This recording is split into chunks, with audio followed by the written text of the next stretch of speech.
So I'm back in the garage, finally. It's been getting cold, so I haven't been doing much. Plus, when it starts to get cold, all I do in this time is just save money. And then towards the end of winter, when it's really snowy and stuff and there's nothing for me to do, I order a bunch of car parts and work on my car a lot. So right now I'm kinda in my saving mode. But I'm in the garage today. I'm gonna do a little something.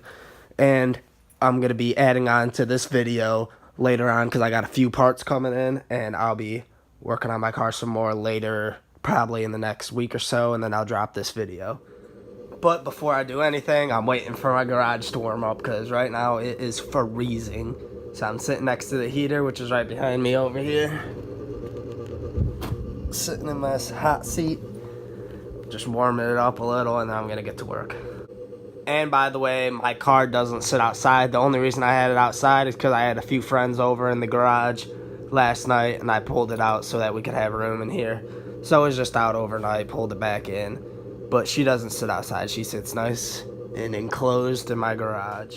And if you haven't noticed, I did purchase new mirrors. They're Ganador replicas. I like them. They look pretty sleek and nice. And the reason I got them is because the passenger side mirror that I had before, the glass was broke from the previous owner, and he put some aftermarket glass on it and had it electrical taped. And I just got tired of looking at it, so I finally purchased some Ganador reps. Just got home from work to find this package sitting on my porch. This one's from Specty Tuning, just came in today. About to unbox it.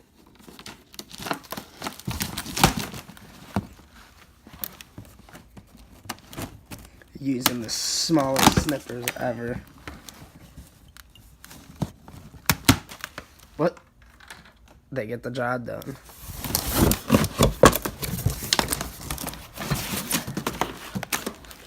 Can't really tell what it is, but wait till I get these corner pieces off.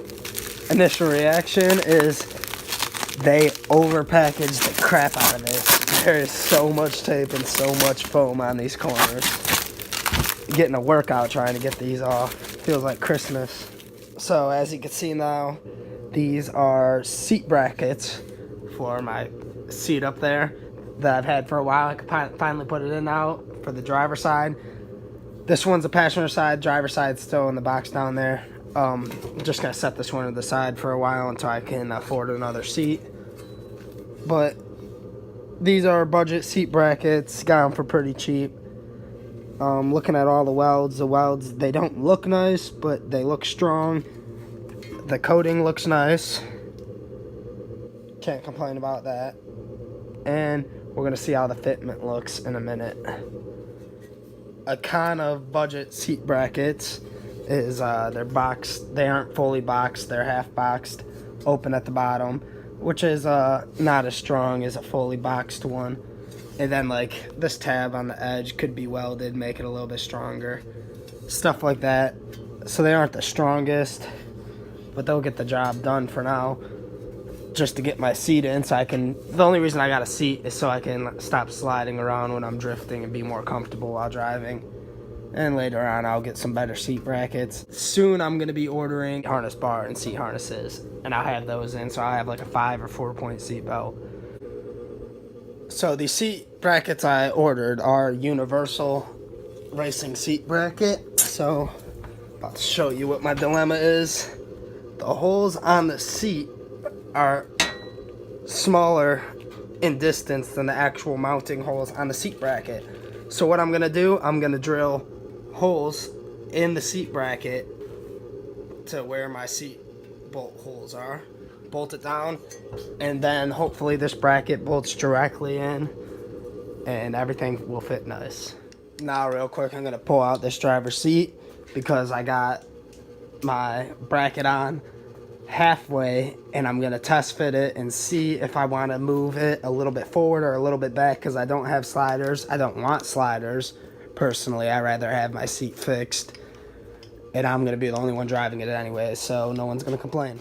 Okay, I got the seat set in there, front 2 bolts bolted in, and the bracket fits really nicely, but the problem is the seat is still sitting way too far back. Even if I drilled the holes out one way or the other, it's still gonna sit too far back. So I have some old sliders I'm going to throw them on this chair and then throw them onto the bracket and see how high it sits. Hopefully it doesn't sit too high, and then I can slide forward. I threw the sliders on real quick. Now I'm just going to bolt the seat bracket to the sliders. Okay, I got it all bolted down, and it sits so much better in there. Almost perfect. I'm going to do some minor adjustments because I want to put some spacers in to lean the seat a tiny bit forward, and then it'll be even better. And then I also got to put a nut and bolt on the front because I don't have those, and I only got the ones on the back from the seat to the slider, so I got that little wobble because it's not bolted down all the way. But I was just test fitting, gonna pull it back out and re-bolt in everything, and it'll be mint. The seat's about to come back out, hopefully for the last time this time. I'm gonna drill out the holes for the final 2 bolts, get it completely bolted down, and then I'm also gonna put spacers on the back to lean it forward a little so it seats me a little bit better, because right now it's a little bit too far lean back for me.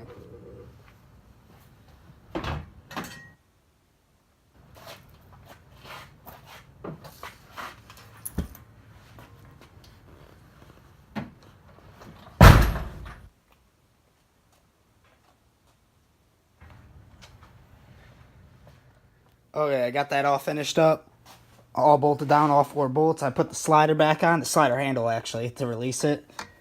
Press in, it pushes those bars in to release the slider. And then for spacers, I just used big nuts. For now, it's going to get the job done. It's the same as just having metal in there, but using nuts that are oversized so the bolt goes through. So now I'm going to bolt the seat down, see how it sits. I can finally say the seat is finally mounted. Me sitting inside it is perfect.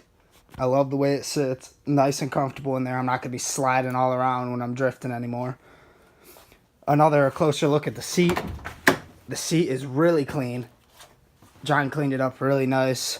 The only small issue is it peels back right here. I could probably tuck it in, but really it's not bothering me that much. I'd have to tuck it in and then somehow secure it in there. But other than that, it's a nice clean seat, and I finally have a racing seat. I'm not sliding everywhere, and soon I'll be able to get to passenger side, and it'll look a lot nicer in my interior. And here's what it looks like with the steering wheel back on.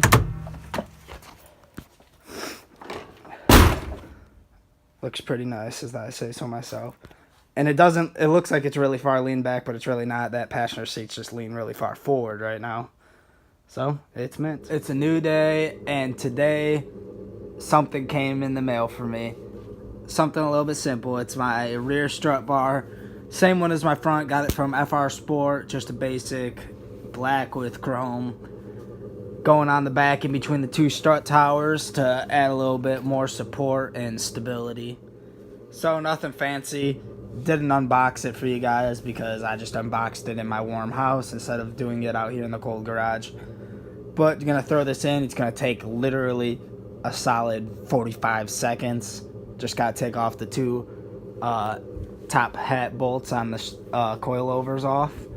2 on one side, 2 on the other. And then just bolt this back on, adjust it out to the right size, and it's done. So ignore the fact that it's really dark back here because it's the back of my garage and my hatch is covering all my light.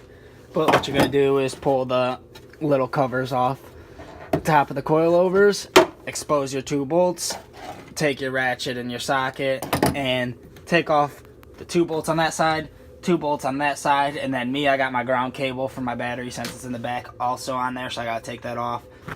Put the strut base on, and then bolt it back down. The support bar is installed.